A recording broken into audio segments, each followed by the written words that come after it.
नमस्कार। कथार अच्छी जल विहुने सृष्टिनाश जल बहुले सृष्टिनाश।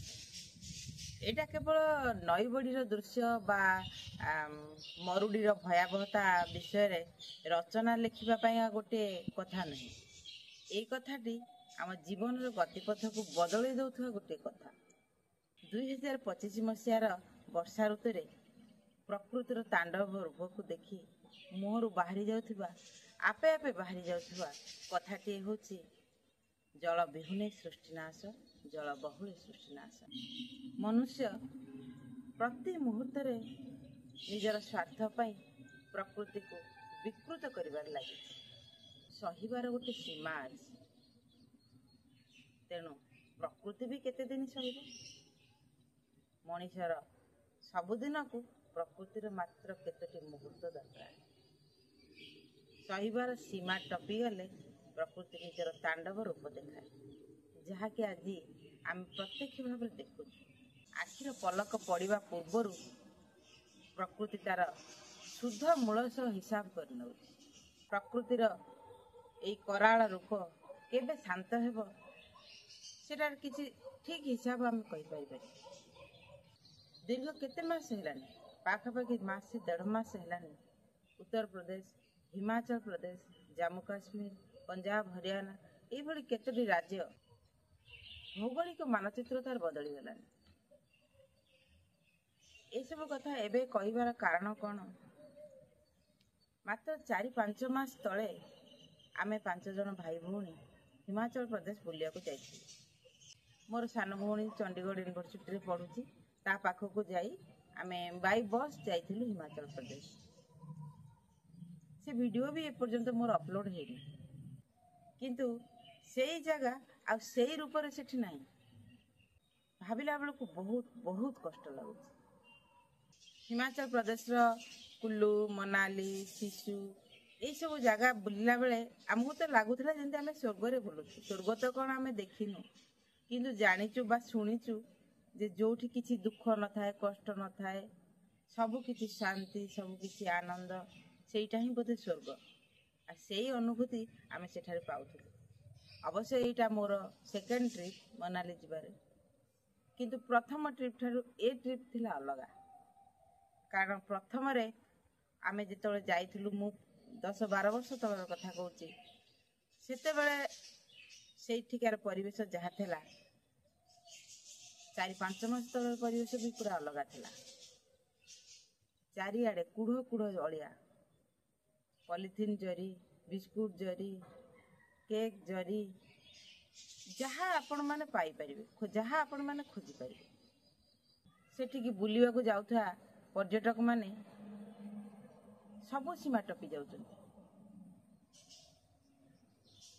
जेते प्रकार आवर्जना बरफर धड़ा चादर उपरे पड़ीछि, ताकू देखिले हृदय भीतरटा कांदी उठितला। आ तार परिणाम एबे आमे आखिरे देखिछु। कर्ममय जीवन रो टिके रिलैक्स पाइबा पई मनुष्य दौड़ी जाए प्रकृतिर से शीतल पणत तल, जोटी थाए आत्मतृप्तिर अनुभव।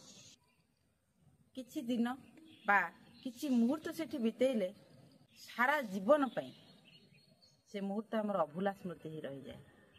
आउ कर्ममय जीवन को फेरी आसिले मध्य सेई मुहूर्त को मने पकई कि आमे रिलैक्स अनुभव करू।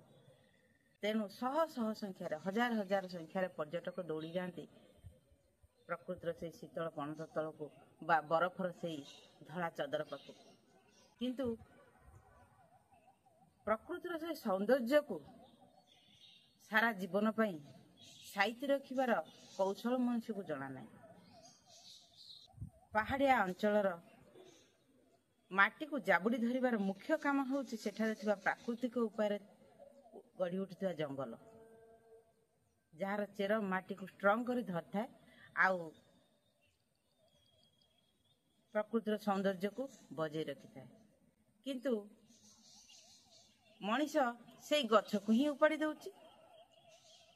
गछ को काटी सेठी रास्ता घाट, कोठा बाड़ी, होटेल, दुकान बजार, सहर सब किछि गढ़ी उठुछि। अत्याधुनिक जिनिस बा अत्याधुनिक जीवन पाई जहा जहा दरकार मनुष्य सेठी गढ़ी चली। ଯାହାର ପରିଣାମ ସମସ୍ତଙ୍କୁ ଭୋଗିବାକୁ ପଡୁଛି। ଉତ୍ତର ଭାରତରେ ଜମି ରହିଥିବା ବରଫ କେବଳ ଭାରତର ଲୋକମାନଙ୍କର ସୌନ୍ଦର୍ଯ୍ୟ ବା ପର୍ଯ୍ୟଟକମାନଙ୍କ ବୁଲିବାର ଗୋଟେ ସ୍ଥଳୀ ନୁହେଁ, ଭାରତକୁ ବଞ୍ଚେଇ ରଖିବାର ଗୋଟେ ହେଉଛି ଏକମାତ୍ର ସ୍ଥାନ। କାରଣ ଯଦି ସେ ବରଫ ସବୁ ତରଳି ଯାଏ ବା ସେଠିକାର ଭୂମି ଯଦି ଦୁର୍ବଳ ହେଇଯାଏ, ତାହେଲେ ସମ୍ପୂର୍ଣ୍ଣ ଭାରତ ମଧ୍ୟ ଜଳମଗ୍ନ ହେଇଯିବ। ଏ କଥା ମଣିଷ ଜାଣିନି ବୋଲି କୁହାଯାଇ ପାରିବନି। ପ୍ରତ୍ୟେକ ମଣିଷ ଏ କଥା ଜାଣିଛି ଯେ ଆର ପରିଣାମ କ'ଣ ହେବ, ତଥାପି ମଣିଷ ଚାଲିଛି।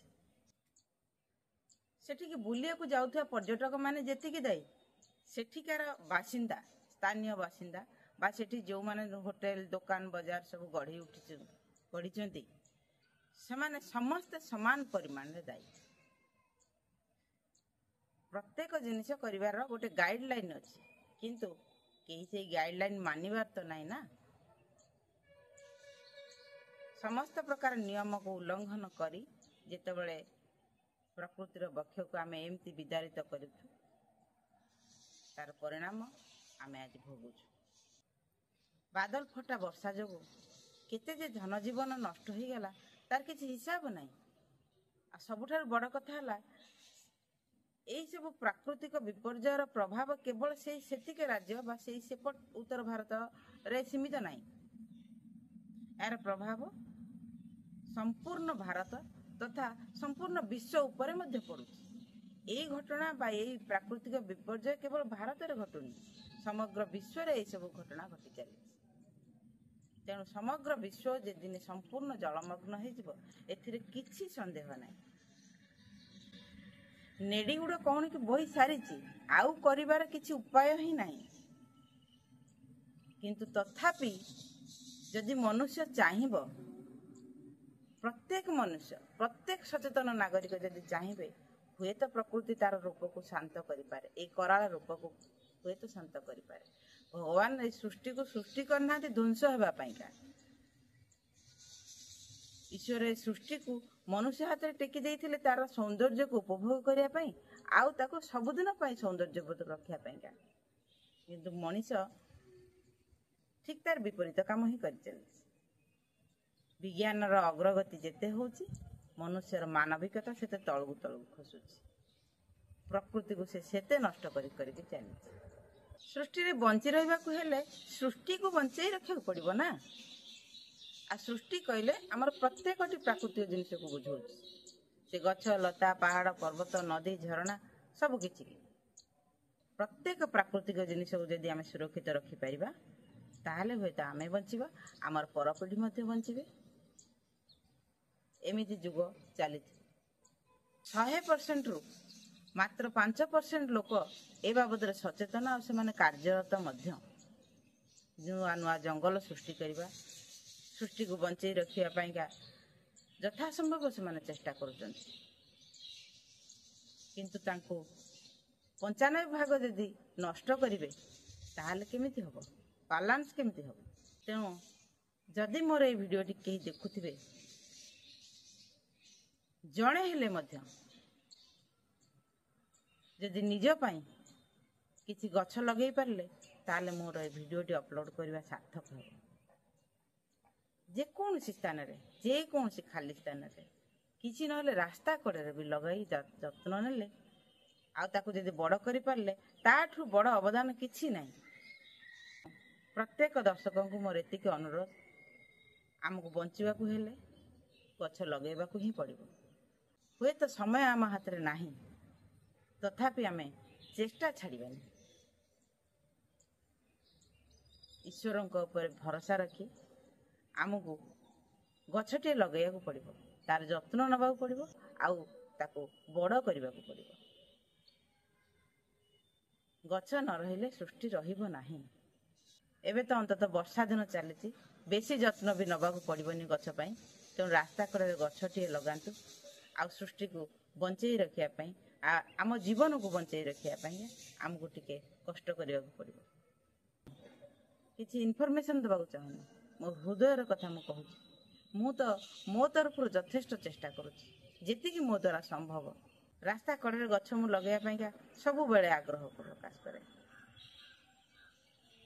ତାକୁ ଗାଈ ଖାଉ, ମଇଁଷି ଖାଉ, ମଣିଷ ହାଣନ୍ତୁ, ତଥାପି ମୁଁ ଚାଲିଛି। ଗଛଟି ଲଗାଉଛି ମାନେ ବଞ୍ଚେଇବା ପର୍ଯ୍ୟନ୍ତ ଚେଷ୍ଟା କରୁଛି। ସେଥିପାଇଁ ଆପଣମାନଙ୍କୁ ଆଉ ସେଥିରୁ ମୋତେ ଯେଉଁ ଆନନ୍ଦ ମିଳୁଛି ତା ପ୍ରତିବଦଳରେ କିଛି ମୂଲ୍ୟ ଦେଇ ହେବନି। ଭିଡ଼ିଓଟି ଭଲ ଲାଗିଥିଲେ ଆପଣମାନଙ୍କୁ ମୋର ଏତିକି ଅନୁରୋଧ, ନିଜ ପାଇଁ ଗଛଟିଏ ଲଗାନ୍ତୁ।